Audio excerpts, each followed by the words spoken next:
And away we go. It's Chicken Dinner. Welcome to it. Sam Paniotovich with you, powered by Odds Logic. It's time to talk some stick and puck. It's a highly requested episode because the Stanley Cup Playoffs begin this weekend, and people want to make some bets. So what do? We bring in three more wise guys, Alex Smith, Ian Cameron, and Jaric Rubel. They will join us about 25 minutes from now. Before that, we'll go around the world with Corby Craig. Who knows what the hell he wants to talk about? But this is mostly a hockey show. And Alex and Ian do a daily playoff show any day there's a game called the Ice Guys. They also do live betcasts. So when a favorite gives up a goal right away, they might be looking to bet the favorite live. They bet live totals. They bet live draws. They bet players to score. And they know what they're doing. And anybody that's listened to this show for any amount of time knows that Alex Smith is my go-to in terms of hockey. In fact, I'm repping the draw season Ice Guys hoodie. But before we bring in any of our guests, I want to talk about the NFL draft, which is a market that used to be free money. And 21, 22, even into 2023, books were aggressive with the options they offered and the limits they also let you do. You could get 500 to 1,000 at plenty of places on the draft. Not really the case anymore. And there are many reasons for that. Number one, the information gets out on certain players, and there's no defense against information. Another reason, it's a lot of sharp play. People will often look at you if you're betting the draft or see your content and go, oh, this guy's betting the draft? Oh, fucking scumbag. Okay, maybe. I mean, if you're firing blind and you're just doing what you got to do, yeah, that's problematic. But when you're making bets with informed opinions and you're combing through draft podcasts and articles, I know guys that have been listening to everything that Daniel Jeremiah, Dane Brugler, Adam Schefter, guys like that.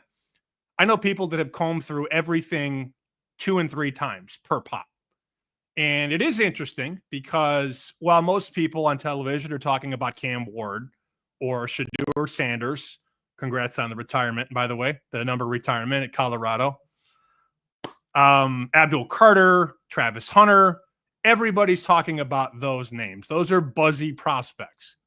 But when a draft guy who studies this stuff almost year round goes out of his way on a podcast to say, you know, a lot of teams are really turning toward Matthew Golden at receiver. You just bet it. You bet it before they tweet it. Because once Schefter or Jeremiah or Brugler or whoever tweets that so-and-so is a top 10 pick or a top 15 pick, you are too late. I know for a fact that sportsbook people, they have their staffs getting notifications on certain guys in the draft. So when a reporter or an insider makes a tweet, it goes right to the phone. And that allows you to move the market ASAP. And Circa went up today. That changed a lot of things. I want to show you, just to prove how quickly these markets can change, I want to show you a story that I wrote for Fox that came out yesterday. If you're watching live on YouTube and X, this is foxsports.com. And if you see the timestamp on the story, it's April 15th, which is 2 days ago, actually, at 4:59 p.m. Eastern. 3 NFL draft bets to make right now. Okay? So the first one is Colston Loveland, which I wrote at the time was 19.5. And that was a minus 225 bet. And I did get a text from one of my buddies who doesn't bet a lot in terms of volume and doesn't really get crazy. He also minimizes his risk. He doesn't love laying anything over $1.50, which I understand. My response to him was the draft, whether it be NFL or NBA, is unlike any other market. Minus 225 with the right information or the right inclination of where things could go is very cheap if it moves to where I think it could go. And as I wrote, I have no issue laying minus 225 when the market could drop a whole spot or two. So what happened today? Well, let's share this. A tweet from Jeff Benson. Here we go. On April 17th, we are opening our draft bets. And Circa, as everybody knows, is a market originator and a market mover.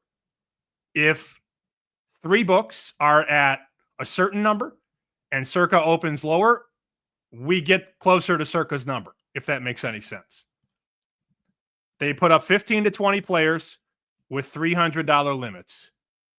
And guess what they opened up Colston Loveland at today? 17.5. So we go to DraftKings. DraftKings was the one that had most of these players. They were really the first book to put up over-unders on position. Let's see what they have Colston Loveland at. Okay, so they went down a whole spot. They're at 18.5, under minus 250. That's doing your job, right? If you're giving out this bet right here, 19.5 at minus 225 2 days ago, and this place, DraftKings, is a whole slot lower and even juicier, 225 to 250, that's what it's all about. That's what I'm talking about. The other bet that has moved a lot, and I'm not here to brag about moving the market. I'm just trying to give you an understanding of how quickly this shit can change. Here is the second over-under I gave, Mikael Williams, excuse me. 15.5, under minus 120. That was the play. Under minus 120. These Georgia guys, they dominate at the next level. And he's one of those upside guys. The potential, the size, the frame, the skill, speed is all there. I think he's a top 15 guy. So when you make this bet at minus 120, you hope that it's going to come down. Or you hope that, he's going to come over and he's going to move.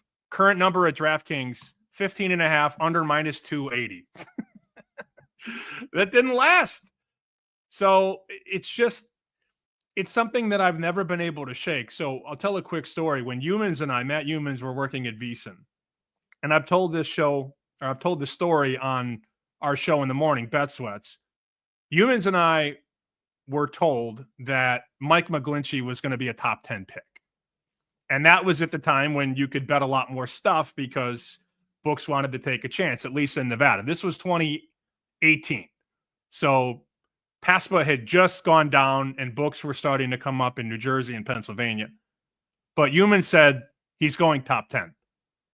And I remember we looked at the market and they had top 10 linemen, 1.5 over under. Everybody knew Quentin Nelson was going to go. McGlinchey was the deciding factor. And I remember saying, Matt, I don't know.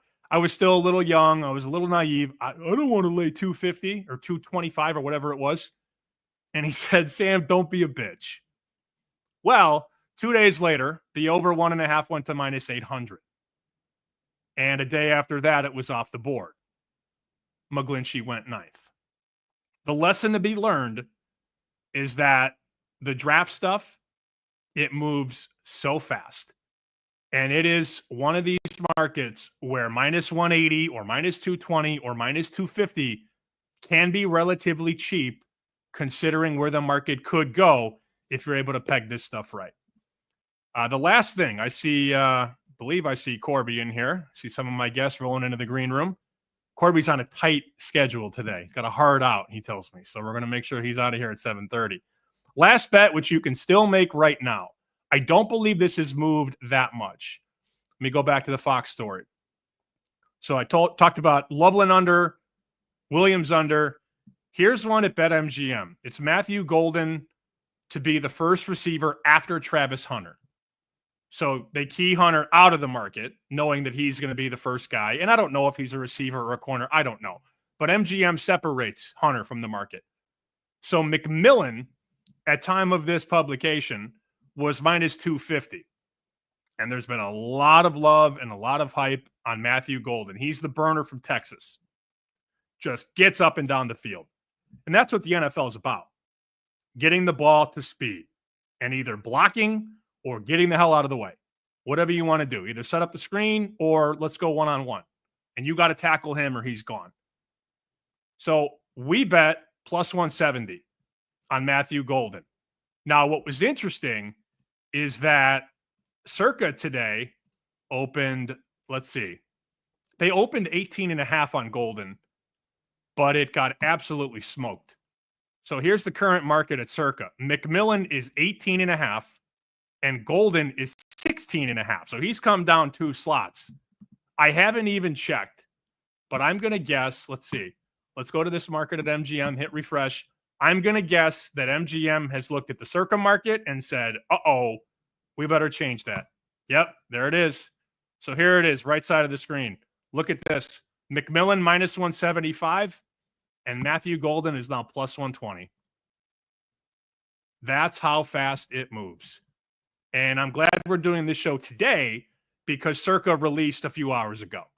And yes, DraftKings and FanDuel and MGM and Caesars have been taking bets. But when Circa comes to the table, the market gets shifted or sharpened. And that's where we're at. So if you've listened to Bet Sweats, if you've read Fox Sports, you're in a good spot on all 3 of these bets. I mean, we've beaten the juice on all 3 bets. And now everything has to fall to plan next Thursday. So I'm going to stop sharing now, and I'm going to add my first guest, everybody's favorite Corby. People get excited when I say that Corby Craig is on the show, and he joins us now. I'm surprised you're home, though. I'm not going to lie. Yeah, I didn't make it home. This is the secondary house. I didn't make it far enough, Sammy. So I stopped to the other office, so we'll be fine. Have you done anything draft yet? Will you? Yeah, I took some. I believe it was Mason Graham 5. I saw it's minus 110 now. That's not great. I will say this has been a year less information than like most years. I don't know about your side, but like there hasn't been a ton of stuff. I played some like personal opinions. I liked the Golden over McMillan. I thought it was a pretty good spot. I bet that as well. So it's always fun to see you on it. I actually didn't look at Circa's openers, so good looks there. Let's see, just a quick scroll through. Well, Circa didn't do top 5 market. They only did over-unders. And let's see, I can pull it up too, because I know Circa actually tweeted a nice graphic of all of their guys. So they opened Mason Graham at 5.5, under minus 155. Yeah, so you can get a minus 10 DraftKings right now. That would be a decent price. I think he's the 5th pick. Kind of you talked about like it's finally juice. Obviously, it'd be nicer to have like more information, but from a fit standpoint,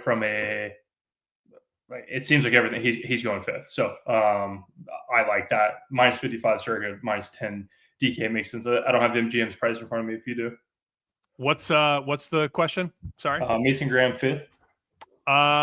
Well, they've got 5.5 under minus 125. So yeah, so he's not going top 4, so you might as well take the 5 that DK. Dude, so MGM just posted their draft position. Because we do a show on the BetMGM network. Let me reshare this just because it's sort of breaking news. They didn't have this market right here, draft position. They didn't have that this morning. Hell, they didn't have that 5 hours ago. So look at their number on Loveland. Jeez. This is what I'm fucking talking about, man. You can bet under 19.5 right here at minus 300. And people will say, oh, you can't bet minus 300. If Circa is at 17.5, why can't I bet under 19.5 at minus 300? That's the move, right? Literally right now. If you have an MGM account, I'm telling you, Circa Sports is at 17.5 on Loveland. MGM is at 19.5. Now you got to lay 300, but I mean, you're a math guy more than me. How much is 2 draft slots worth? What should the math be from 19.5 to 17.5? How much is that worth? Yeah, you're playing a pretty impossible math quiz there. It's like how many teams need Colson Loveland fit? So I agree with you. Like find who's sharp and continue to bet it. I'm not worried about juice here. I fully agree with you. Michael Williams, I thought was probably your best opinion. I thought Michael Williams is. I think he's severely underrated. Like how he's not getting more talk, I have no clue. That's going to be a great pickup for somebody. Then I saw one more. Where's Kelvin Banks draft position? So Banks was a guy. That's the tackle from Texas. MGM has him 13.5. I believe the first number I saw on him was 23.5. Yeah. A couple weeks ago. He's been slammed 10 spots down. That's too much. I think 13.5. I'd probably take honestly the over seems to start to feel like I don't see a ton of fit for him outside of like. Oh, I the mean, Bears there's could one. take him at 10 easily. The Bears are such a question mark. Who knows what the Bears? There's no telling what the Bears are going to do. I mean, they might draft quarterback, Sam. Jeez, it's just that's. I don't think they'll draft a quarterback. However, here's my big fear. As somebody who grew up as a Bears fan and then had to cover them with Mark Trestman and Jay Cutler and Brandon Marshall and Martellus Bennett, and it was going into that room was a nightmare as a reporter, especially after they lost, and they lost a lot, and nobody wanted to talk to you. But the Bears organizationally are pretty dumb. I think that's very fair to say. I got Rays here. Am I already losing? Great. 1-0 Yankees. Awesome. Where was I? The Bears are so dumb that with holes at offensive line and defensive line, they could be dumb enough to take a running back 10th. And Yeah. that's what they did in Detroit with Jahmyr Gibbs. Now, they had the line in play, but that's where Ben Johnson comes from. They took Gibbs in the top 10, right? So fun fact, they'll have the 10th pick, huh?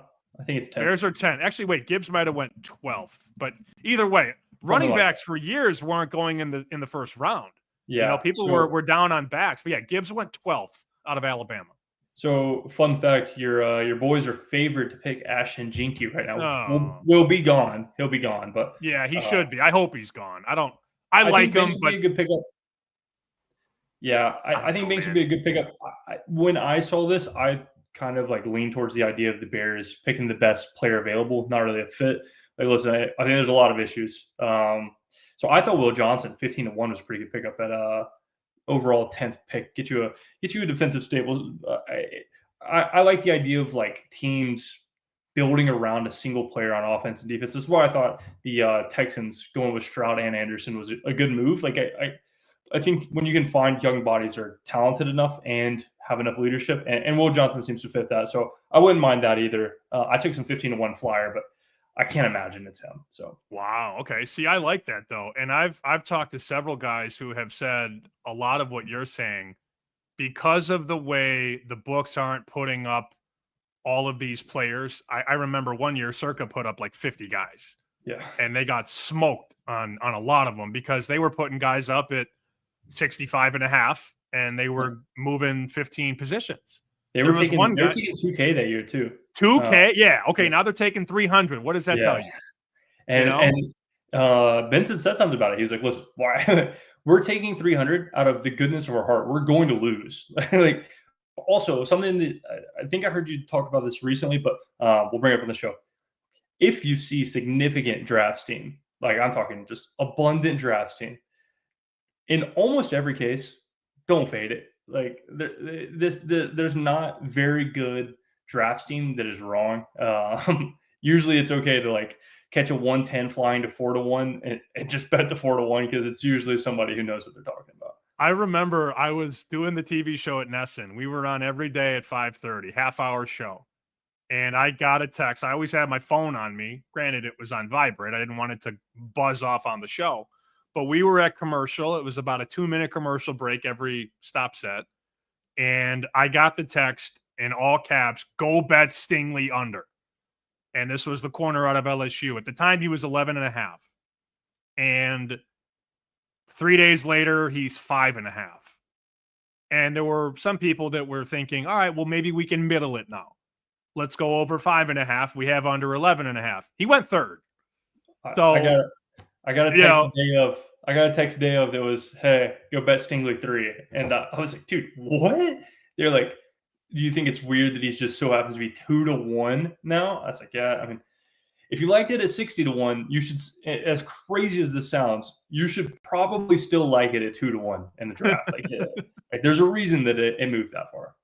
Quay Walker, I didn't bet first linebacker. I always talk about Quay Walker because that's my favorite story. When we were betting him under 40.5, we moved it all the way down to 33.5. He went 22nd. Whale was on that. Andy Molitor was on that. Back when Eric Eager could bet, he was on that. And Quay Walker, not only did he go 22nd, but he was bet by those guys. I didn't get a piece of this because I'm not that smart. But these wise guys, not only will they bet the over-under, but they'll get weird in these alternative markets. They bet Quay Walker 20-1 to be the first linebacker. Yeah, that's a snipe. Yeah, I That's mean, impressive. So that's like how you lose an account right there. yeah, you won't get paid. You might have won 20-1. You're not getting 20-1 sent to your bank account. But no, I think it's interesting. There's like there's two very different ways of betting the draft. If anybody's followed me through the draft, it's almost always like I have friends who tell me something and I will lay juice. I don't care. But there's those originators, and I have been originating like draft props in quarterbacks for a few years, which is probably the easiest one to do. And I will say, I'm not this year. Listen, Michael Penix went ninth. I give up. Eighth. 10, whatever. It doesn't matter. It was 25 spots too high. No matter. Listen, if you're going to draft them, it can't be the Falcons. Like what? So I give up. I'm only betting information. If you're curious, like, hey, what is Corbion? Just very simply go to an odd shopper, find who has moved the most in the last 24 hours, and I probably bet the worst of it, and I'm fine with that. I'm just refreshing now at MGM to see if that 19.5 is still up on Loveland. It is. I have no issue laying minus 300 when there's a super sharp book 2 whole positions lower. I repeat, if you have an MGM account, lay that minus 300 at 19.5 under. I think that's a winner. Wink, wink. I mean, he could go 14th to the Colts. Sam, do you have price for first tight end? I can find it. I'm trying to remember which books have what. I don't remember. Yeah, I got it. First tight end, Tyler Warren is minus 900, and Loveland about 5-1. I got a text that was from an originator of this stuff. He said he wouldn't be as surprised if it was Loveland. So he agrees with you fully. Tyler Warren, great. Obviously, I'm not going to sit here and downplay how good he is, but he thought that Loveland had upside of like future NFL talent outside of like the fun that Warren brought in college for the few years he's at Penn State. So 5-1, not a bad price. Well, from what I can gather and from what I've listened to, again, I'm not going to act like I'm this NFL scout or anything, but it sounds like teams like Loveland more in the pass catching role, and they like Warren more as a do-it-all guy, as a Kittle type guy who can catch it, but also is an A+ blocker. So depends on what you're looking for. If you're looking for a big body to throw to, you might be looking more at Loveland. If you're looking for the all-around package, you're looking for Warren. But I've heard some of that too. I haven't done it. I don't know what I'm waiting for on Loveland first tight end, but 5-1 is 5-1. And if that information's right, that could be 3-1 tomorrow or Agreed. next Monday. It could move so quickly. You mentioned Graham. Go ahead. I'll be the disgusting guy who's betting whenever it gets to minus 110. I'll take the Loveland then. Okay, good. You mentioned Graham to go 5th or under 5.5. DraftKings has minus 110, which you already said. Is there anything else that you would play right now, whether it be over under, top 5, top 10, first round, matchups, anything? Yeah, I haven't. So I don't have a ton of them pulled up. I'm trying to pull these up for you, but I will say I've been looking at a lot of mocks. I would love to see a price for Jalen Milroe position. I don't have it. I don't imagine people have it. I saw that Kuiper is like 33rd. And again, there's a lot of teams who will do some stupid things for a quarterback. If Jalen Milroe goes 33rd, I will never consider even talking like I know what a quarterback is. Jalen Milroe is not a 3rd round pick. 33rd, I would take the over on that as quick as I possibly could. So I don't see a position on him anywhere. Actually, let me check Circa. I didn't figure it. No, they didn't put Milroe up either. I think it's impossible to price that. Yeah. Because the range is so big. I mean, there could be some team that decides they want him at 29th. I'm not saying it's the move, but yeah, quarterback need can drive a man crazy in the NFL. We saw if you need a quarterback, you go crazy. We saw this with Desmond Ridder, and that's the only reason I think that we might get a Milroe prop before game time. Is like Desmond Ridder was, I think, like 48th projected, and then people just kept hyping up this idea like, if a team needs a quarterback, Ridder is a functioning quarterback. And I think he ended up getting like 36.5. And I was like, dude, did we watch this guy in college? Like, what are we talking? He's not a 36 quarterback. I feel the exact same way with Milroe. I would take an over into the 40s here. I'll never forget watching that Alabama-Tennessee game. And you're an Alabama guy. Yeah. Watching Nico and Milroe against those defenses for 4 quarters was a nightmare. I mean, like, I can't believe Nico watched his own film and was like, I deserve $4 million. Like, just go back and watch the Bama game, Nico. You don't deserve $400. Come on, guy. Yeah. Well, I know it's 7:30. I know you got to run. That was really interesting. I didn't even tell you what we were going to talk about, nor did I know. But just to dive inside of what the draft used to be and what it is now. I was joking. They were like, "What are you talking about on the podcast?" And I was like, "The opening line says Corby being Corby." So I don't know either, but I enjoy the draft. Also, I'll give you one baseball spiel because I think you can still bet this. 1 second. Rocky's worst record? No, it's something for a game that starts in 30 minutes. More. Fun. Oh, okay. I'm in. I got the board up now. What are we doing? Let's see. It is the. Oh yeah, you can get a 5 minus 20. The Angels Rangers game. Okay. What do you want? Total side? Yeah, 805. No, I don't bet side, Sammy. I would take the over there, but I would love a first half. Do you have first halves on this thing? I got everything you need on this thing. First half, I'm gonna guess it's 4.5. Over should be 5 over 20. Yeah, that's a good bet.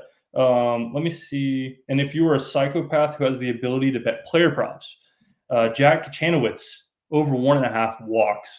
Basically, Sam, I posted about this, but basically Kachanowicz and Soriano are the exact same pitcher. They 96 mile per hour sinker 50-ish% of the time. Same arm slot, same literally everything. And Soriano pitched last night. I don't know why the Angels are pitching them back to back. It's the single dumbest thing you could do. You just gave a team literally pitching practice the day before, and now they get to face Kachanowicz, who I kind of like, but he is in just like the absolute worst spot. I think he gets absolutely mauled first half because they still have Kenley Jansen. He hasn't pitched in that, so he'll close tonight, I'm sure. First half 5 over. I bet that. I'll bet his walks over, his strikeouts under, his hits allowed over. Like I think you're just in the worst possible spot you could be as a pitcher there. That's Corby Craig at Corby BO. You are off the hot seat, my friend. Thanks for making time. All right. There he goes. Everybody's favorite Corby. The people love it when Corby comes on. I get so many texts and DMs. People are just like, is Corby on today? No, he's not going to be here this week. Fuck. I'm always like, oh, sorry. All right. I see my triple-headed monster here. The hockey gurus. Let's bring them on one by one. I believe he's been on Chicken Dinner the most of any human being on this planet. He is Alex B. Smith. I used the B this time from the Ice Guys. What's up? Hey, how's it going? Your partner in crime is Ian Cameron, also from the Ice Guys. Ian, welcome to the show. Sammy P, it's good to be here on Chicken Dinner, and I'm fired up for the Stanley Cup playoffs. I am so sick and tired of this regular season nonsense. I can't wait. Yeah, Alex has been texting me like, hey, all these guys. I'm like, I don't care. I don't care who's playing. I don't care who's not playing. All these games are going to overtime anyway. Like, I don't care anymore. Bring me the real stuff. You got it. So that's we're almost there. And then our last guest calls play-by-play for USRN, which is the ultimate sports radio network. And it has to be said, I used to be his instructor when he was in college. Jaric Rubel joining us again on Chicken Dinner. What's up? Hello, thank you for having me. It's good to be here, and it's the most wonderful time of the year, so to speak, the time of the Stanley Cup playoffs. So I'm ready. Well, JP doing the Lord's work, making Jaric Rubel into the next Doc Emmerich, Kenny Albert, Ken Daniels, you name it. Pat Foley, of course, thinking Chicago Blackhawks. Yep. We'll get him there, man. We'll get him there. Calls a good game. Plan. Got to start small, though. Got to start small. I can have Jaric tell his favorite story about me back in the day at the end. But before we do that, we're here to talk puck. People are excited. If you have questions, you can leave a comment on YouTube or X. And I should blow through some of these because we don't usually talk a lot of hockey on this show. I don't consume hockey like you boys do. This is from McBrentley, who said, whoa, hockey content. Yeah. Okay, good start.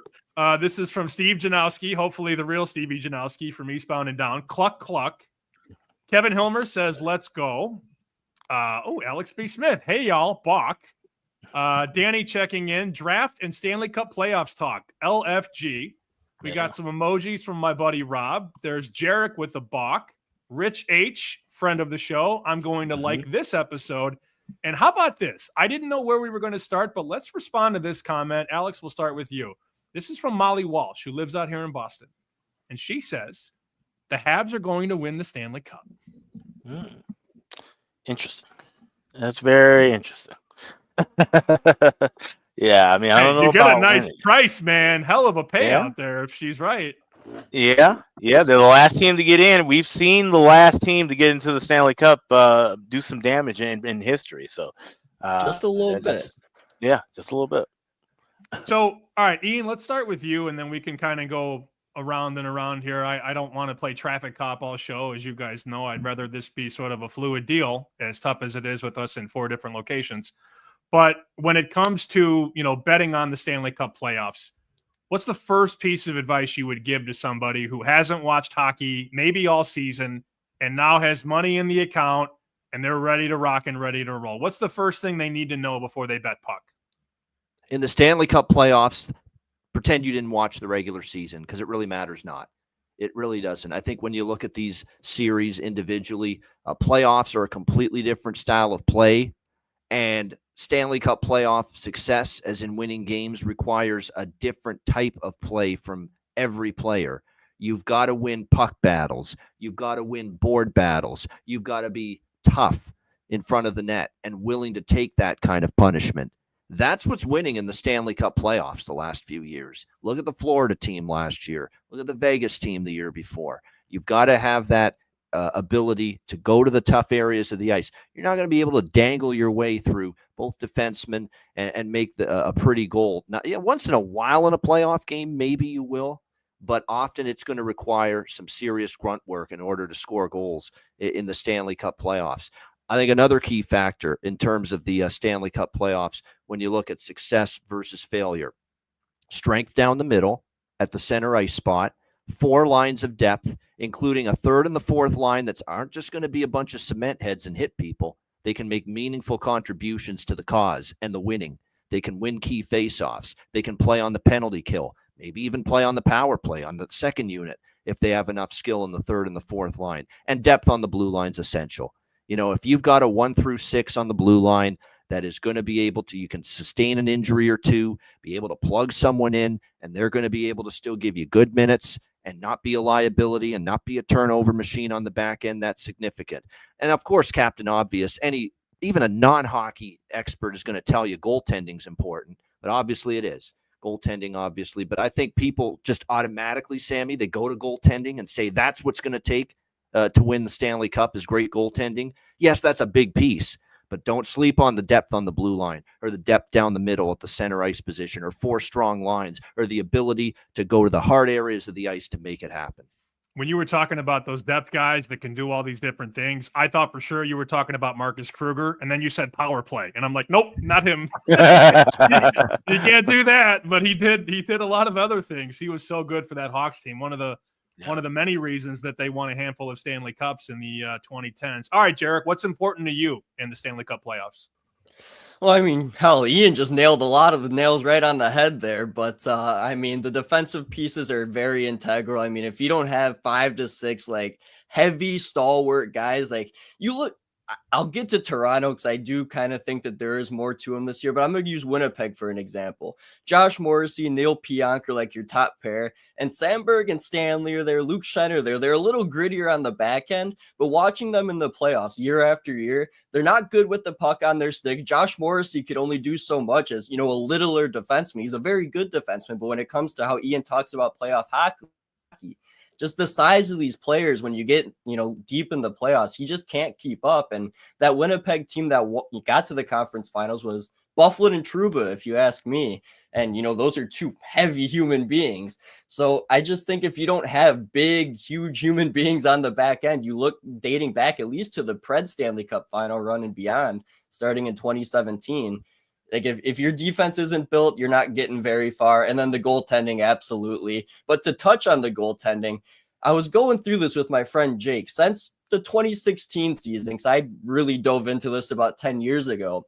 You have only 4 goaltenders that are household names that have made the Stanley Cup final when they finished top 3 in their division. Marc-Andre Fleury in 2018, Holtby that same year, and then Vasilevsky and Bobrovsky the last couple. So like the big name goalies typically go on wild card runs, and then the teams in the top half of the standings, it's typically a goaltender that doesn't really make the Stanley Cup final all too often. You have Martin Jones in there, Matt Murray went twice, Anton Khudobin, like who the hell thought he was going to make the final? So, I mean, there's some layers to the goaltending and where the teams are the past few years, but there's going to be a little bit more of a substance that I'll get into of like bracketology later when we start talking more futures bets. Okay, let's keep all of your crazy conspiracies at bay, though. All right, we'll get into some of it. There's no conspiracy here. It's a nice 80% system that's been successful in my lifetime. 80% is pretty good. Before we get pretty good.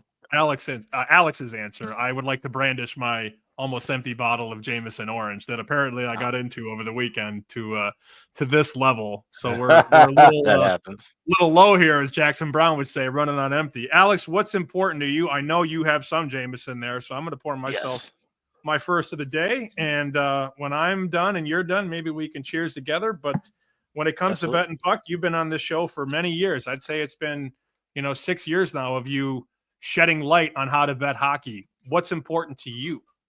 Yeah, well, and Ian and Jaric, I mean, they covered the bases as far as what's important to look for within the teams that are playing and remaining, what strengths and weaknesses you look for a team that can advance. But I think one of the biggest things, too, especially when you're talking about betting the Stanley Cup playoffs, and for those who, like I said, you're jumping in pretty cold, that maybe you have a few bets here or there during the season, but you haven't been watching and following it a lot. Have a game plan and a structure with how you're going to bet these series.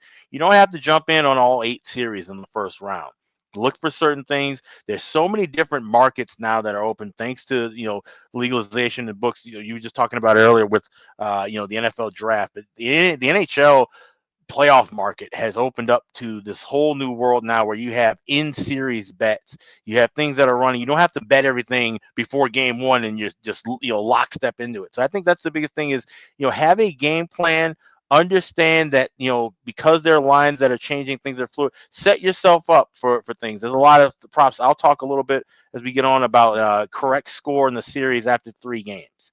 That's something that I'm betting in a couple of these series and using that as kind of just a launch pad to now I can break away and do other things based on what happens after the first 3 games. So creating a roadmap and looking at everything, even looking at an individual game within the playoffs from a period-by-period basis, which is something obviously we do throughout the regular season. We like to do a lot of in-game betting. But having a game plan and just kind of breaking things down into spaces and sections, I think that can make it easier for somebody who's just jumping in kind of cold right at the beginning of the playoffs.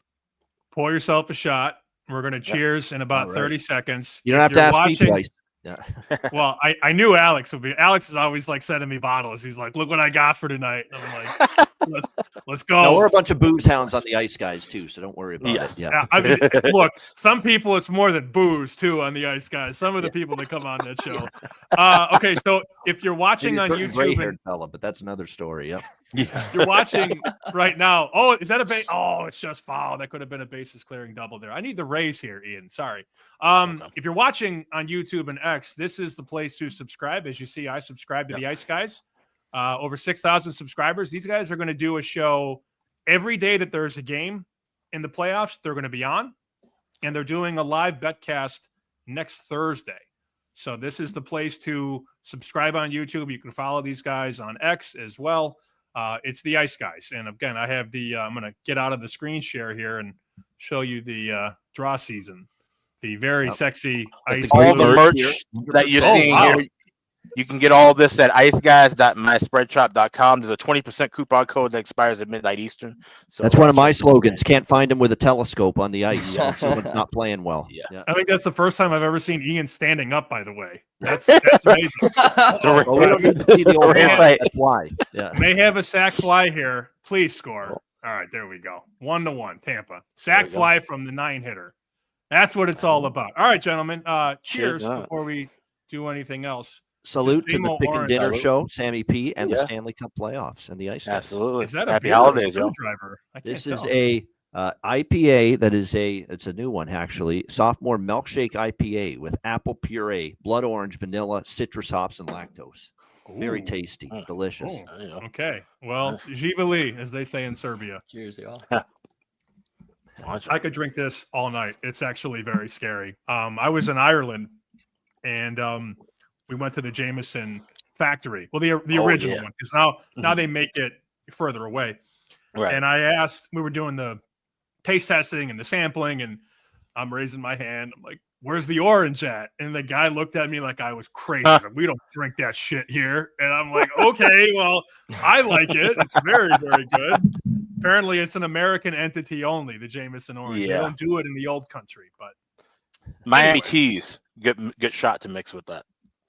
Okay. All right. Yeah. So I also want you guys to take the conversation where you want. But before we do that, the common question that I get, and we discussed this on Bet Sweats this morning, which favorite is going down in the first round? And we've got the prices all up. Carolina, Washington, Toronto, Florida, Edmonton, Colorado, Winnipeg, and Vegas are your favorites. Alex, if you had to take one of them to go out early, which one is it? It would be Edmonton. And I know that's the most boring of them because they were minus 115, minus 120 if you shop around. But just the form of Edmonton, and like I said, you don't take everything from the full regular season into consideration. But their form in the second half has just been off. This is a team that's dealt with a lot of injuries. Every player that you can think of that's important for Edmonton has dealt with some kind of injury in the last 2.5 months. And now there are, the majority of the guys are healthy. Of course, Matthias Ekholm is probably the biggest missing piece. He's going to be done for the entire season. You're talking about blue line depth. He's one of the better blue liners. He was one of the better defensemen in their run all the way to the Stanley Cup final, getting all the way to Game 7 last year. So missing him is going to be a big piece out. And this is just a spot where they're playing an LA team. They've seen them 4 times in a row now in the first round. I think that familiarity, that kind of bad blood brewing, this is an LA team that plays much better at home, where last year they were a team where most of their wins came on the road. They struggled at Crypto.com Arena. This year they have a much better record at home. Darcy Kemper is an improved goalie, a guy we've seen win a Stanley Cup. So the Kings have the pedigree, and I think the Oilers are kind of limping into this spot where I would definitely take a shot at the LA Kings to win in the first round. Okay. Alex is on the Oilers going down. Jaric, what about you?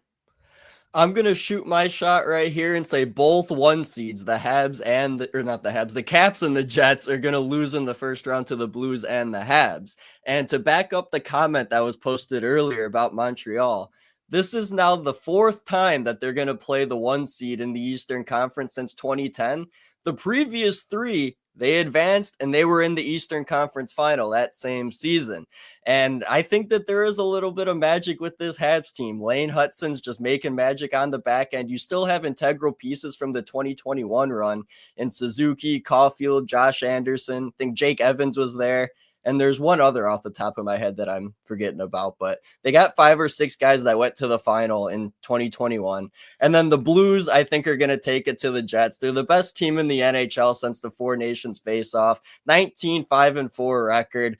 And they fit all the pieces I've looked for since preseason. Ian and Alex know I talked about it on their show in September. There were 4 teams that I was looking at: the Hawks, the Wings, the Blue Jackets, and the Blues. And they all fit the system of playing in an outdoor game that season and having a first-year head coach. The first-year head coach for Detroit ended up coming later, and they faltered. But St. Louis had a first-year head coach in Drew Bannister at the time, and when an even better one in Jim Montgomery became available. Bannister wasn't even that worthy of being canned, but St. Louis saw an opportunity, threw him out the door, and brought in Montgomery. And they were, pretty okay to start with him. But since the Four Nations break, he instilled like a boot camp before the game against Winnipeg, and then they went on their massive point streak. They haven't looked back since then. They've been an absolute wagon. Robert Thomas leads the league in points since then with 45 points since February 1st. And to go on with the outdoor team and the new coach system, 11 times out of 15 seasons has a team that played outdoors went to the Stanley Cup final. You throw out the Hawks lockout year in 2013 because there was no outdoor game. And then in 2021, Sam, you guys all know, we were on Montreal that year, especially Sam against Vegas to go to the Cup final. Oh, and yeah. I lit that. That was 4-1, right? Yeah, to win it was massive. Yep. Yeah, we were all on that if I'm not mistaken. I think I almost got arrested that night when they won. Oh, no. But they also had first-year head coach Dominic Ducharme, And so to the first year head coach point, so that's 11 for 15 with the outdoor game theory since 2008. I was born in 2001. 19 times since 2001 has a first year head coach gone to the Stanley Cup final. And I'm not saying first year in the league. I'm saying first year with an organization. And that's well over 80%. And that goes over 2 decades. And I haven't ignored that. I had a text from May of 2023 talking about the Oilers fitting the outdoor game system and everything. They fired their coach last year, went to the final, and I didn't bet a damn thing. I watched it all happen, and I was losing my mind. So right now with the Blues, since I've been on this over the summer, they're all systems go. They don't have $10 million players, which McDavid's the only one making 11 that's played in the finals since, $10 million contracts have been handed out. I think Taves and Kane were the first to get it. And then the kicker, every other year since 2017, an 8 seed has won the first round, and 3 of those 4 went to the Stanley Cup final. The 2017 Preds, and then in 2019, the Blue Jackets and Avs both won as 8 seeds, and the Blues went to the final after being dead last in the league on January 3rd. 2021, Habs, last team in, go to the final. 2023, Panthers, last team in, go to the final. Here we are, due for maybe St. Louis or Montreal, and I could see both the way they're playing get into the conference final. Ian? Look, those are that's some weird. Like I give Jaric credit for that, finding that and going with that. But it is pretty crazy how outdoor hockey game and coaching change during the season results in these Stanley Cup finalist participants. It's pretty crazy to see that. I co-sign what Alex said with Edmonton being vulnerable, Los Angeles, but I'm going to go with 2 others just to be different here. Look, this is not much of a favorite that we're seeing in the Battle of Florida with the Panthers, but I'm on the Tampa Bay Lightning there as a slight underdog against the Florida Panthers. Florida's got the style to win at this time of year, but I question the health. I question them being out of rhythm here coming into the Stanley Cup playoffs. I question, obviously, the physical and mental toll it takes to play that kind of style and try to do it really for a 3rd straight year, because quite honestly, 2 years ago, they get to the final and lose. Last year, they get to the final and win. And they've got to play that physical, smash mouth style of hockey in your face for a 3rd straight year. It's not going to be easy.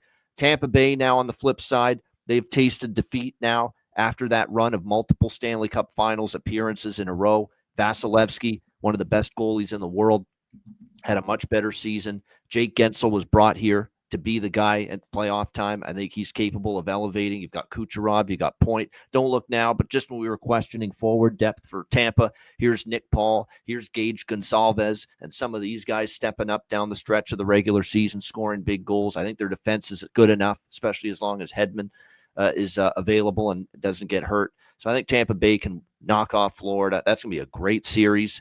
In my opinion, that's a good series to take an Oldie and Cameron special. And I think even Alex has done this before, the 6 games and the 7 games at plus money. And then if one of them hits, you're going to be profitable. That is definitely something I'm looking at when it comes to Tampa, Florida, because I think that's going to be a long series that could go the distance. And then the other one's a little bit of an against the grain pick as far as going against a favorite that everyone loves. I haven't met a single soul that doesn't love Colorado in the first round against the Dallas Stars. And look, I get it. They're on a massive losing streak. They haven't looked good at all. They've looked vulnerable defensively. Jake Ottinger hasn't been at his best. There's no question. And now the health of Jason Robertson's in peril here for game 1 after getting injured last night against Nashville. All of that and is a concern for Dallas. And hell, I am still concerned about the Dallas Stars. But we're talking about price. This series price on Colorado, what was it initially? Like minus 120, minus 125. I'm seeing it a couple books, including the one I use the most, up to minus 150. In some spots. They're betting this series price with Colorado like they know they're going to whip this Dallas team. There's 170 out there at a couple of places. It's getting carried away at this point. Look, I know we love McKinnon and Makar, and we love, obviously, Natchez coming in at the trade deadline. I still got question marks about the center, right? The 3rd and the 4th line. The center spot, Charlie Coyle probably does help that, but 3rd and the 4th line, do they have enough? You look at the bottom defense for Colorado. I like it. But I still have some questions there. And most importantly, yes, Ottinger hasn't played his best. I get it. It's a guy that's been through multiple playoff years, though, has taken Dallas to a conference final. I'm going to gonna be optimistic. He can find his game again in the playoffs. And at the end of the day, he's better than either Mackenzie Blackwood on paper or Scott Wedgwood. And that's no disrespect to those two guys. They've been solid for Colorado. But Mackenzie Blackwood, here's the number of playoff games he's played. There you go. Zip. None. 0 for Mackenzie Blackwood coming into these playoffs. And I'm going to have to see him play well in a playoff series. And now at this price range, I think there's ultimately value on the Dallas Stars, and I'm taking a shot on them. We've got almost 1,300 people watching live on YouTube and X. Thanks for being a part of this. If you appreciate what we do, give us a like, give us a subscribe. Just find Chicken Dinner wherever you consume your videos and your podcasts. Okay, we got a couple questions here in the chat, and I do – actually, you know what? Let me just piggyback on the Tampa-Florida series for a second before I forget, because I will forget. I remember, and Alex has heard me tell this story many times, the Hawks win the Cup in 13. They go to Game 7 of the West Final in 14, win the Cup in 15. In 16, they're fucking dead. There's nothing left. You know, it's inevitable that you play that much hockey and you go summer, June, you run out of gas. Now, Florida's done it twice, not 3 times. But all that, coupled with the fact that there's this narrative that, oh, well, Tampa's an older team. Kind of, but I mean, Stamkos isn't there. A lot of those guys that were on those teams aren't there anymore. Hagel's 26, Point is 28, Gensel's 29, Kucherov is 31. Their forwards are still relatively young. So, I mean, this is screaming Tampa Bay to me, guys. Not to throw that back at you, Ian, but I agree. I think this is lining up perfect for the Bolts. I like your confidence, Sammy. I do. It's not screaming Tampa Bay to me because I'm still scared of this Florida team. They're that good. They're well coached. I love Paul Maurice. He's one of the great listens after a game as far as a head coach is concerned. He'll have his team right, and some of these guys have been banged up and or resting, and they're going to be ready. But I think when you look at look, it's body blows. They add up. When you play this kind of style like Florida has 2 years in a row, and now you're trying to do this for a 3rd year in a row, play upwards of 20, max 28 games in a run to another Stanley Cup in the postseason. That's asking a lot, in my opinion. And Tampa Bay, I like the way they played down the stretch. And plus, we did see Bobrovsky a little bit show a few more vulnerabilities down the stretch in net. And like I said, I think this could be one of those years where you see their blue line, you still like it for Florida. But Brandon Montour, man, was such a big component of last year's run as well. And, of course, he's in Seattle this year. They weren't able to re-sign him. Like I said, there's definitely some way more, in my opinion. 1 through 6, that was a blue line that was just rock solid last year. I think there's a few more depth questions back there for Florida entering this year's playoffs. Let's get to some comments, and I hope you guys aren't on a hard out. I hope we got some time here to hang out. No, we're good. All night. I'm good. Yep. Well, I don't have all night. That much is clear. All right. This is from Mike, who says, love the hockey talk. Don't forget about my Leafs with the new coach. All right, Jaric, you teed up Leafs. No. How do you respond to this? All right. Well, I'll let Ian take the meat and potatoes of it because his little inklings have led me to believe dude knows his hockey over the last couple of midseason futures he's talked about. But with the first season head coach, you have 5 in these playoffs. You have the Devils, you have the Leafs, the Senators, the Jets, and the Blues. Now, 4 of those 5, they're going head to head in the first round. So you're going to have maybe New Jersey wins. I'm kind of out on New Jersey, but chances are you have 2 left after that first round. And I like Toronto to advance against Ottawa. And I gave you all those reasons for the St. Louis Blues to move on.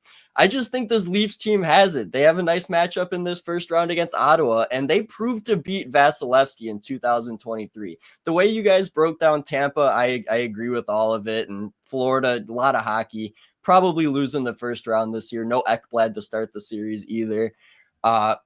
If they could beat Vasilevsky in that second round, I think we could be looking at a Toronto-Montreal Eastern Conference final, and that could burn all of Eastern Canada down. Seriously. With fans in the building? Wouldn't shock me at all. Yeah, but those are some, especially Toronto and Montreal. The Ottawa fan base, there's still some work to be done to get them totally reinvested in. Because Toronto, I will tell you this right now, and this is a great point to make. Do not give Ottawa any home ice advantage in these games against Toronto. Yep. Toronto's going to invade that building. They are. And I know Ottawa's trying to do all the right things, say all the right things. well, we're going to make sure we're not going to let these Leafs fans reserve the tickets ahead of time.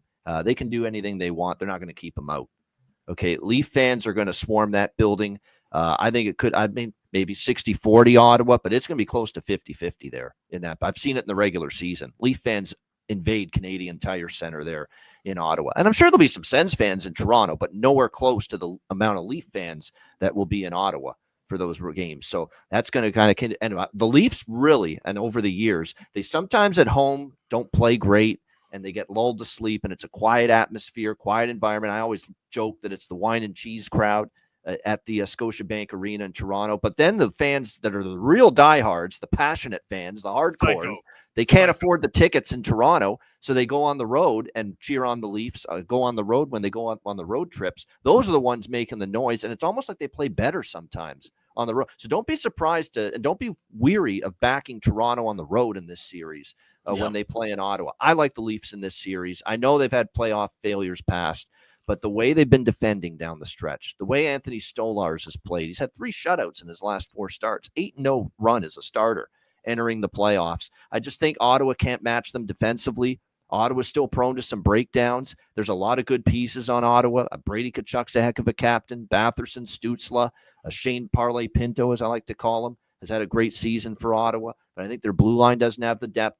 Allmark's very good. That's the one thing that's going to give them a chance in this series.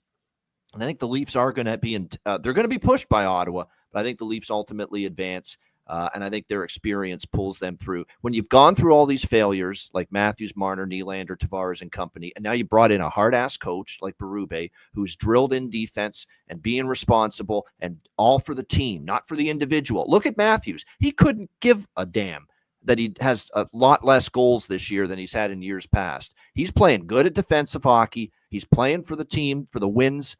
That's what he's all in for. And that's the kind of mentality, I think, that's going to take the Leafs at least one round further than they've been previously. This is from Jorge, a double dip. Hi to Ian and Alex from the Ice Guys. And then he says, Ian, don't disappoint me. My Panthers are going to beat the Bolts. I like your confidence, Jorge. I disagree, but you should be cheering for your team. There's no doubt. Have faith. Hey, they're the defending champs until they're not. Yep. Friendly fire. Friendly fire. Let's go to Rich here, who has a question. Alex, I want you to lead off with this one, and then if anybody else wants to jump in after, by all means. If the first period of a game is scoreless, 0-0, how do you live bet the second period and or the full game? That is a fantastic question. That's something that we've been doing quite a bit, especially in the last couple of months now. Of course, like we said, everything that we are doing and you've done in the regular season doesn't always translate over into the playoffs. But this is something, at least in the first round, I think might have some legs. Where you see a game that's scoreless 0-0, and you're going to see a lot of, especially game 1, game 2, you're going to see a lot of posturing. You're going to see the coaches making lineup changes. You're going to see things maybe not flow as smoothly as they would in the standard 5 minutes of a regular season game where, everybody's still grabbing their beer and their pizza and trying to get in their seats, and it's already the first TV timeout. So you're seeing a lot of different things, and the pace changes. So as that goes into a scoreless second period, obviously you have the coaches making changes within the lineup, making changes on how they're going to attack. You can find goal to score in the first 10 minutes of the second period as a good option. You can find second period over 1.5.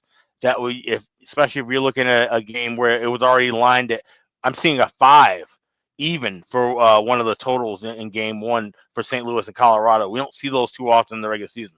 Usually you see between 5.5 and 6.5. So now all the other in-game totals will be adjusted accordingly. So you might see now -120 or -110 on that second period over 1.5. The teams are going to have to open up. The game's going to have to open up, especially if you're talking about situations where it's an elimination game or the series is tied 2-2. The game's going to have to open up after the first 20 minutes. So those are the ways you can attack betting in the second period. Goal in the first 10 minutes, next team to score props, and looking at the over 1.5 in that middle frame. Anything to add, Ian? We have been riding this system like you can't believe. I mean, with these scoreless first periods and a live second period overs, which have been on a heck of a run. Like we're talking in the stratosphere of 30-10. The last 40 times that a first period's been scoreless, we've seen the second period go over 1.5. It's just natural to think why. I mean, teams push a little more for that first goal, maybe a little cagey, a little feeling out process to start, and then things Two-run open up. homer, Ray. Sorry, I don't mean to Go. get excited. Nice. All good. Let's go! Yeah, and Justin Hull just scored versus the fucking. And I just had to watch our friend, the friendly betting ghost, get robbed by Joseph Wool. Ian, I saw your yeah. face light up. I saw the chance. I saw you looking. I know. Yeah. That's all right. He's Sorry, got Ian. time, and he had 2 great shots on goal and chances just now. Yeah. He did. Yeah. Keep He going, did. Marco. We trust you. I got Yep. very excited there. Don't say that I don't ever ride or die with my bets. I swear to God. Okay. I got one more question here that I want to get to, and then let's also put this in the kitty and ruminate on it. I would like a best bet, if possible, from everybody here at the end. So it could be, a series. It could be game one money line. It could be Conn Smythe. It could be really whatever you want. I do want to talk about the Conn Smythe market as well eventually. But this is from a very handsome, loyal listener of the show, from Edward Anthony, who says, hot goaltending wins. And who is hotter than Binnington? Who wants to take this one? Unfortunately, the guy he's playing. At least in Right. the regular season. At least in the regular season. Yeah. But Binnington has won 12 straight games at home or 11 straight at home. It's a franchise record, and he's balling out right now. And he and Kemper are the 2 best goalies in the West. So got to look out for that if you're handicapping. I will make 2 points about Toronto in the East, Winnipeg in the West. The only reason to me to pick against them and not believe in them is because you're hung up on the failures of the past. To me, the eye test with both of these teams tell me the Jets are ready, the Leafs are ready to ascend. And the Jets have the first-year head coach. All And right. the best goalie in the league. So 4 Nations rematch. when you guys, because I've been a part of your live shows on the Ice Guys, the betcasts at night, when you guys, make your pregame bets, and I think this is something that we can all sort of learn about. It's sort of maybe ignoring our priors, because you guys might have a bet that you made coming into a game, and then you watch the first 10, 15 minutes and you go, I was wrong. I need to go a different direction here and let me maybe bet something else. And not that you're trying to Polish middle yourself, but if you come into a game either with no position or the wrong position, how have you learned over the years to make a snap decision and maybe go a different path than you would have gone before the game? Yeah, I think it's very important. It's watching the games is really what leads me to these kind of decisions, because I could say, whoa, this bet didn't start out very well for me. But if I'm someplace, out with friends or something, or at a bar someplace, a concert, whatever, and I'm not watching the game, I don't want to snap to that judgment that I'm on the wrong side. I want to see what's going on. So if I get a chance to watch what's going on and I can say, hold on now, this team doesn't look right, they're getting totally outplayed, we can then look to pivot in game very quickly. And I've done that on occasion. Alex, how about you? You do a lot of live. Yeah. Yeah, that's the live betting the way to go with that, and keeping some of your pregame positions small. Like I said, and that goes back to what I was saying earlier about having a game plan. Sometimes looking at a game and saying, you know what, I'm not even going to bother betting anything pregame. I'm just going to look for this live. I know I'm going to be watching this game. I'm not going to be distracted. I can watch and I have things that I'm pinpointing for. But if you have something like that, that's the way. If you're going, you have nothing in action. But if you have something where you're saying, okay, things aren't going well, all right, well, just look at what you have. Obviously, measure how much you have on it, and then look at different things. Like I said, next goal to score. If you're saying, okay, the goalie, I bet he doesn't have the form, but they're not going to pull him right now. He's still trying to battle back. Okay, let me go for the opposite team next goal to score. If I'm seeing where this team's getting frustrated, they're starting to take penalties. Now I'm going to look for an over in that period, or maybe the over for the full game, because they've lost composure. Especially, you'll see that in the playoffs too, where a team knows, all right, this game's over with. We have more left in the series, but let's get a little physical. Let's, make them feel a little pain, even though we're down 4-1, 5-1 in this contest. And then they take penalties. And then sometimes you'll see a game where, it was 4-1. And then all of a sudden it being 7-2 because there's a bunch of penalties late, because that game had already been settled. But they know they got to make that statement because it's game 2. And now game 3 is going to change venues. So little things like that you can find and pinpoint and bet live. And then sometimes can save you from a bad pregame bet. I also want to thank the Ice Guys for putting me on to the third period over in the elimination games. You Yep. guys have talked about that for a while. Remind those who don't know, what it's all about and why it's important to look at those numbers in regulation, in that third period, in these elimination games. You want to have that one, Alex? You know it. Oh yeah, well yeah, like I said, if you're looking at a team that's down and they're one game away from being knocked out, and you're going into the into the second period, they're down a goal or it's a tie game, but you just know at some point they're gonna have to either press or they're trailing. They're gonna have to pull the goalie a little bit earlier. Now in the regular season, you see goalies get pulled 5, 6, sometimes 8 minutes, depending on who it is. Patrick Roy and Long Island.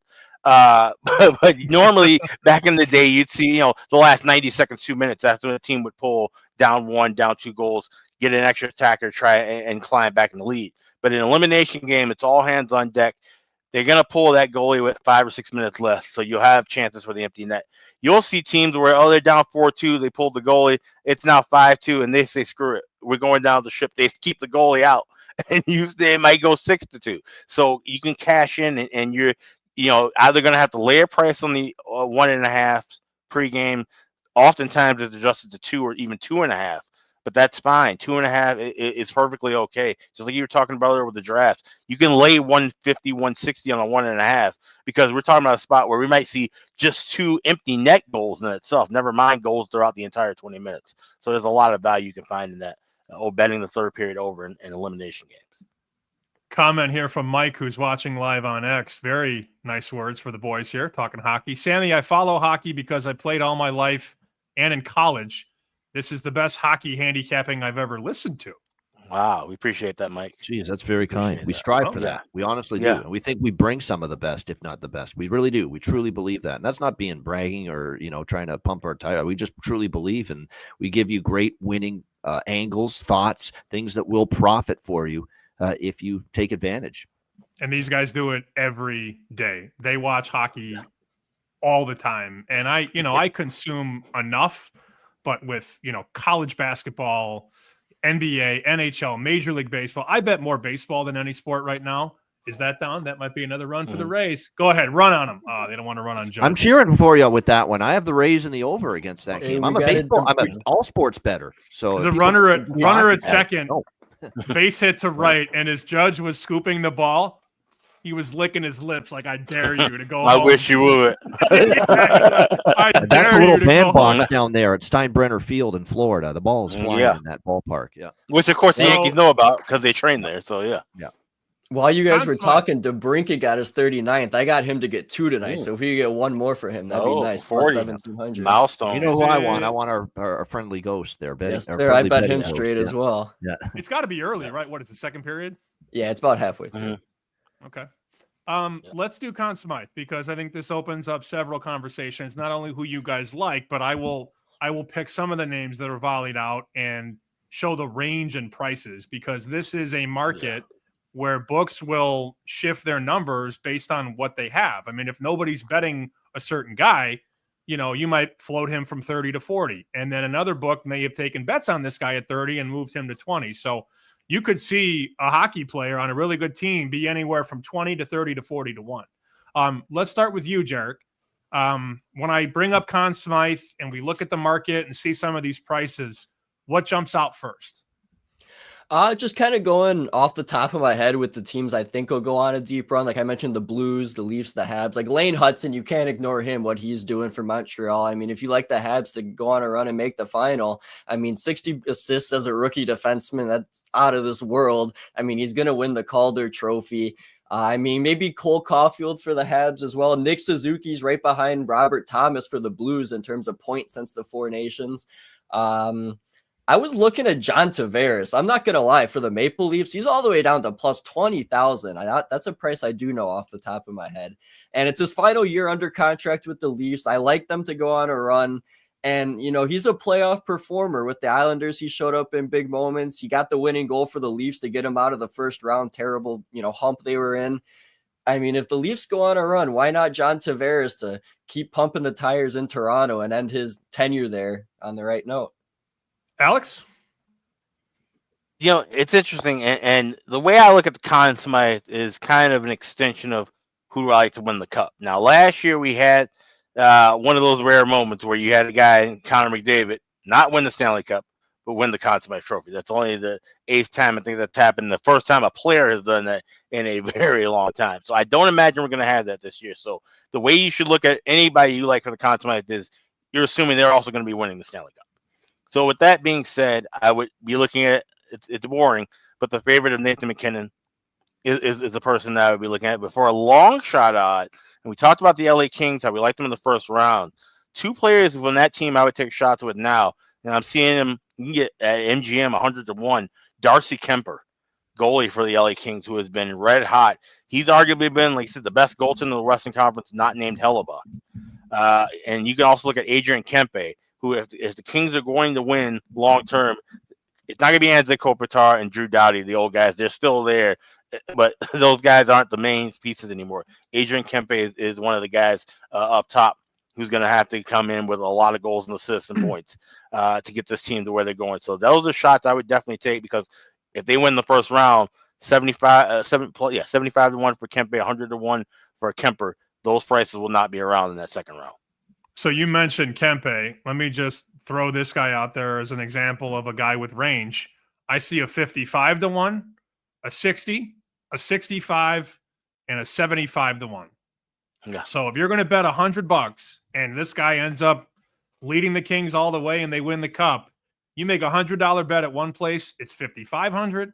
You make it at the right place, it's $7,500. That's an extra $2K for just making the right bet at the right place, and that's more than half the battle. I always talk about it. Always be shopping. Dan jumping in here. The Con is a great market. I grabbed Connor McDavid at 20-1 last year when they were down 3-0 as a hedge against my Panthers futures. Nice. Boom! I won both. Now, Ian, that's not going to happen every year, but that's the perfect example of how to hedge accordingly. I mean, yes, damn, that's what it's all about. That is the definition of the nuts. That's great strategy, 100%. In order in doing that. As far as for me with Conn Smythe, again, what Alex said is 100% true. You're wasting your time and you're basically putting your money in the incinerator if you're picking players for teams that you don't think are going to make a deep playoff run and get to the Stanley Cup final or win it, because that's what you want to be targeting. Like, I'm not putting a dime on any Minnesota Wild players because it's not happening. They're not getting to a Stanley Cup final. So from that standpoint, that discounts all of them. But nevertheless, and I know Alex would like that, but nevertheless, there are a couple that stand out as far as longers, and I'm looking for longer shots. Like I know Connor Hellebuck, Nathan McKinnon, Connor McDavid, Cale Makar, Jack Eichel, they're at the top of the board. Nikita Kucherov for Tampa Bay, and I do like Tampa, and that's where I start getting interested. Kucherov and Vasilevsky and Braden Point for Tampa, 26-1 from that point on. Braden Point's 50-1 at FanDuel. So, that's definitely where I start to get interested as far as what prices do I want to invest in now. I would say my two favorites, because I'm in the camp of not giving up completely on the Dallas Stars. Like I said, I just think it's gotten a little carried away, all the love for Colorado. I think that's going to be a tough series for them, but I think there is an ability for them to flip the switch. Wyatt Johnston is going to be big if they have a long run in the playoffs, and he's 75-1. And I think my favorite right now, and this is a great price, almost 100-1. I think it's down to 95 right now at FanDuel. Anthony Stolarz, Toronto Maple Leafs, 95-1, because he has been just lights out going into this Stanley Cup playoff run, and the fact that even though he doesn't have that playoff experience, you love the way he's played down the stretch. He's now on a team that's going to be defensively responsible and do block shots, be in the right position, because Greg Berube is not going to put up with mismanagement of the puck at this time of year and turnovers. You watch that Blues team in 2019. Look at how buttoned up they were defensively. Look at how structured they were for Jordan Binnington, and helped make his life now easier. Now, look, Binnington made great saves when he had to, but they made his life easier with great structure in front of him. Toronto will play that same way, and it's going to lead to a lot of success, I think, for Stolarz. And I think at that price you're getting with him, I mean, almost 100-1, 95-1 currently for the Conn Smythe. I think that's worth a bet. Before we get to best bets, is there anything, Jaric, Alex, Ian, anything that we should cover that we haven't? I've asked you all my questions. We've heard from the audience watching live. Is there anything that's important that we should uncover here before we get to best bets? Just for me, before we get to best bets, another thing about playoff hockey that's very important too, momentum for live betting, momentum swings. Do you know how crazy it is that a team could be down 3-0 just when it looks like there's no hope? They make it 3-1, and then all of a sudden a little pulse, a little life, momentum, especially if it's a home team that's trailing. Crowd gets into it. It's amazing how often you could see, take a live money line position in a time like that, where it looks like the team's down and out. They get a key goal at a key time, and all of a sudden, we've seen comebacks in a lot of playoff games in the last few years. So don't be scared to take the plus money shot, especially if you start to sense momentum changing in the game during the game. Jaric? The only thing I have written down that we didn't touch on was just the Capitals as a 1 seed. I mentioned them to lose in the first round. They've never made the Eastern Conference Final as a 1 seed. They're 0-4, all in the Alex Ovechkin era. So just some food for thought, because I told you, Sam, months ago, I thought the Caps were going to the conference final. Like, I thought they were the best team far and away. But then you look into it, and it's like, well, why did this team lose when, you bet things, you're like, oh, no way this loses, right? Like, as a gambler, you look at stuff and you're like, oh, no shot they're going to lose. And then you find out, oh, hey, the history in the playoffs in this spot, like this franchise has not succeeded. And in hockey, it makes sense. You see these upsets time and time again. And I didn't touch much on Dallas, but Ian with Wyatt Johnston for the Conn Smythe, if they make it's great. In the series last year against Colorado, he had 3 goals. Matt Duchene, again, he's been great. He's back together with Marchment and Sagan. Now they connected yesterday for the Stars, but the effort wasn't great despite having a playoff practice. But I don't get why everyone's on Colorado. It's that team that's too sexy that, is the big favorite. I can't see it with them. They don't have the playoff goaltending anymore. They're very makeshift. They built this team on the fly. Stars have had continuity with most of this roster for 3-4 years now. Alex? Yeah, I was kind of touch back with what Ian was saying about momentum, and I think momentum is the biggest way to gauge and utilize home ice advantage. We were talking about, like Ian brought up, about the Battle of Ontario, where you're going to see a lot of Leafs fans there. In Ottawa, you're going to see certain fan bases, of course, fill their own arenas. For example, the Vegas Minnesota series, it's going to be all black and gold when you get T-Mobile Arena. But up here at XL Energy Center, probably going to be a lot of Vegas fans traveling as well too.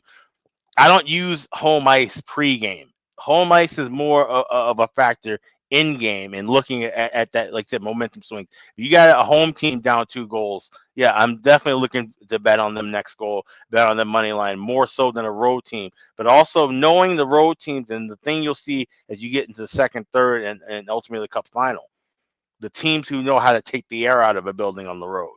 The teams who are on the road, they've got the lead in the series, and they score that first goal, and they're able to lay those hits. They know how to hit guys and stay out of the penalty box. Those little momentum things I look for with road teams. But with home teams, when they trail, it's not just dead in the water. They always have life, because as soon as they can get that crowd back to life, that can help give them some momentum as well. All right. Let's go bang, bang, bang here. Best bets. We'll start with Alex and go clockwise. Alex, if I gave you $100, said make this bet for me, whatever you want. Could be first round, could be, first game, could be Conn Smythe, could be whatever you want. Win the conference. What is it? We're going with the Vegas Golden Knights to win game 1 and to win the series. That's a combo bet you can find widely available. I got that at minus $1.10. Ian? Let's do a game 1 bet. I've already got a game 1 bet in mind, and it's one of the games on Saturday that's taking place. Obviously, Colorado Avalanche, Dallas Stars. How the hell is this total 5.5 pregame? How is it? Dallas has obviously had issues defensively. They're without Miro Heiskanen to begin this series, and I think they're going to find it at some point. But is it going to happen in game 1 of this series? And if you remember Colorado-Dallas last year when they played in the playoffs, the first part of that series was an Overpalooza in the very beginning of that series. Right. So I was stunned, believe it or not, that total was just 5.5.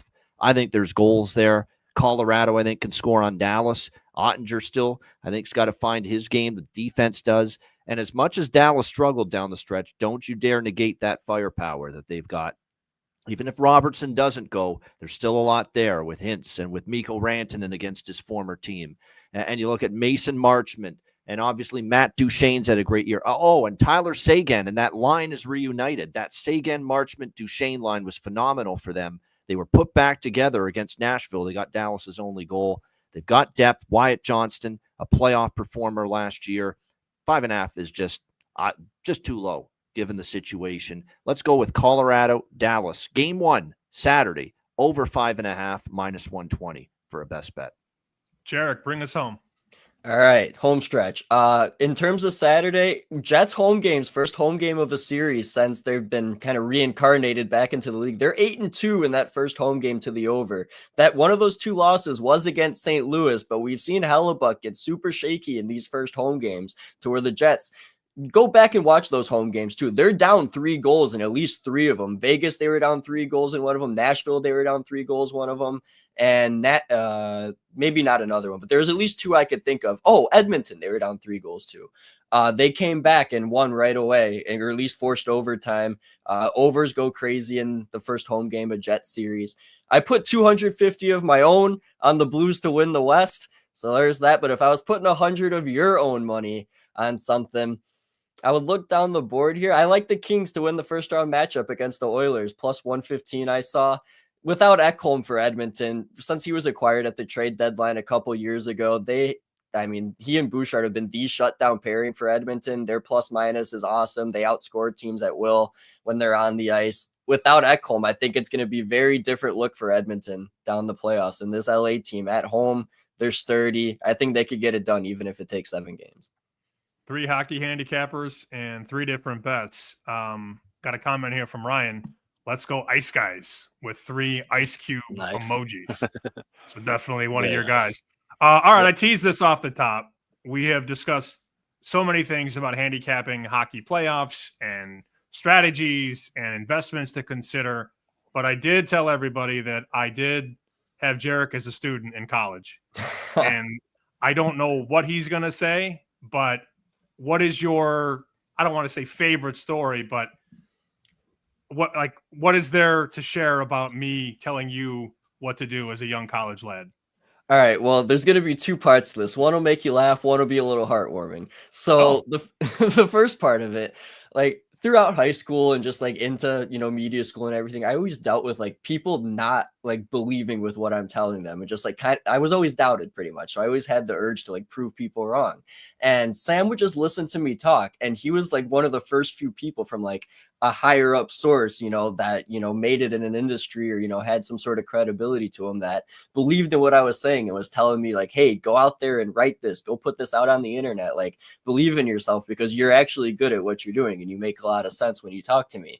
So that gave me the confidence just like as a human being that was, growing up. I was only 18 when I met Sam. So here I am at 24 now. But the funny part of the story is with the play-by-play. So as many of you know, I do play-by-play as Sam introduced. I'll be doing Flames and Kings tonight, actually. That starts in an hour. I haven't done LA this year, and I want to do all 32 teams in the regular season. So I'm going to get that in, even though it's a meaningless game.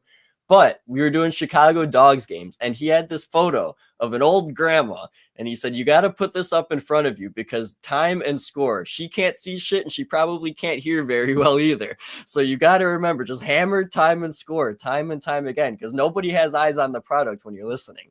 So I never forgot that, and I had that up on my wall for a while, but now it's replaced with the chicken dinner notepad in case I go in a little bit of a falter gambling. Here's the thing, though. Joe Beninati, I like Joe Beninati. He does a good job, and Craig Laughlin on the Capitals broadcast. But I do have a bone to pick with Joe Beninati, though. He does television, right? That's different from radio, like what Jaric's been doing. Yeah. And Joe Beninati's got this bad habit where he's got to remind us every 10 minutes we're just a few minutes away from the Pulte Holmes intermission report. Like he says it like 10 million different times during the broadcast. It's just absolutely insane. How often he says that. And even just, and it's good to know Joe B and Lachlan and our great crew. And he says that 10 times too. It drives me nuts. Just too often.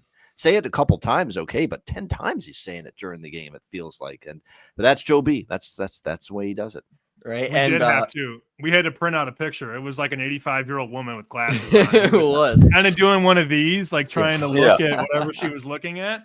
Because, I'd be listening, and I called play-by-play for 7 years at the time. And I'm dealing with 18, 19, 20-year-old kids for the most part. And it's a 20-minute inning, and I haven't heard the score one time.